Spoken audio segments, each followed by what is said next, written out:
ঘটনার পরিপ্রেক্ষিতে তারা এই মার্চ টু ঢাকা কর্মসূচি আজকে অর্থাৎ একদিন এগিয়ে আনে এবং সব শঙ্কা ভয় উৎকণ্ঠা দূর করে গতকাল রাত থেকেই অনেকেই যে যার মতো যেভাবে যেখান থেকে যেই চিন্তা চেতনা নিজে ধারণ করেন না কেন এই কর্মসূচির সঙ্গে এই দাবির সঙ্গে একাত্মতা পোষণ করে তারা পথে নেমেছেন এবং রাজধানী অভিমুখে রওনা হয়েছেন, রাজধানীতে এসেছেন এবং এগিয়ে চলছেন দৃপ্ত পায়ে তারা তাদের দাবি আদায় বা দাবি আদায়ের লক্ষ্যে দাবি আদায় পূরণে তাদের সেই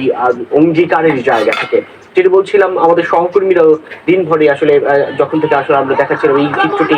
এই পথে পথে, তখন তারা বলছিল যে দিনের শুরুতে আইন শৃঙ্খলা রক্ষাকারী বাহিনীর কিংবা সেনাবাহিনীর যে কারফিউ সেটি নিয়ন্ত্রণে বা সেটি বজায় রাখার জন্য যে কঠোর তৎপরতা ছিল, পরবর্তীতে মানুষের ঢল প্রত্যেকের এক ধরনের পারস্পরিক সহযোগিতার ভিত্তিতে বলা চলে শান্তিপূর্ণভাবে এই ঢল রাজপথে এগিয়ে যেতে পেরেছে এবং অপ্রীতিকর ঘটনা যতটা এড়ানোর চেষ্টা ছিল সেটি যেন এক ধরনের প্রতিফলন ঘটেছে এবং উচ্ছ্বাস স্পষ্ট। কিন্তু যেটি বারবার বলছি যে এই উচ্ছ্বাসের পেছনে আসলে রয়েছে বিষাদ, এই উচ্ছ্বাসের পেছনে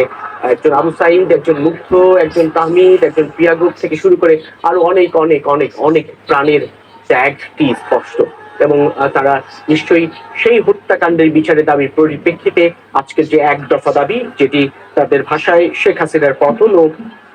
ফ্যাসিবাদী ব্যবস্থার বিলোপ, এই যে ছাত্র নাগরিক অভ্যুত্থান যেটিকে জ্যেষ্ঠ নাগরিকরা বলছিলেন এক ধরনের অন্যরকম অভূতপূর্ব গণ অভ্যুত্থান, এইটিকে শিক্ষার্থীরা বলছে ছাত্র নাগরিক অভ্যুত্থান। সেখানটায় নিঃসন্দেহে সব শ্রেণী পেশার সব পেশাজীবী মানুষের সব ধরনের মানুষের যে একাত্মতা পোষণ করা এবং এক প্রকার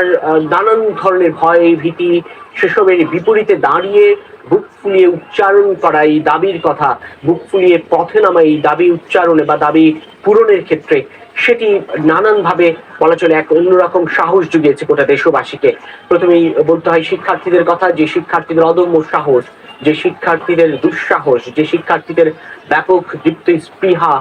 এবং তাদের যে আকাঙ্ক্ষা পূরণের যে চেষ্টা সেটির যেমন বহিঃপ্রকাশ করেছে পথে ত্যাগে আত্মত্যাগের মধ্য দিয়ে, তার পরিপ্রেক্ষিতে শিক্ষকরা অর্থাৎ তাদের যে অভিভাবক যারা, আমরা শিক্ষকদের প্রতি শিক্ষার্থীদের সেই শ্রদ্ধা প্রকাশের কথাও জেনেছি, সেই শ্রদ্ধা প্রকাশের রূপটাও দেখেছি বিগত কয়েকদিনে এবং সেই শিক্ষকরা এগিয়েছেন, হাত বাড়িয়েছেন শিক্ষার্থীদের সঙ্গে, তারা পথে নেমেছেন ব্যানার হাতে, যেমন কলাভবন থেকে শুরু করে জাহাঙ্গীরনগর থেকে ঢাকা বিশ্ববিদ্যালয়ের কলাভবন থেকে শুরু করে জাহাঙ্গীরনগর বিশ্ববিদ্যালয় থেকে খুলনা বিশ্ববিদ্যালয় থেকে বিভিন্ন বিশ্ববিদ্যালয়ের প্রাঙ্গণে রাজশাহী বিশ্ববিদ্যালয়ের শিক্ষার্থীরা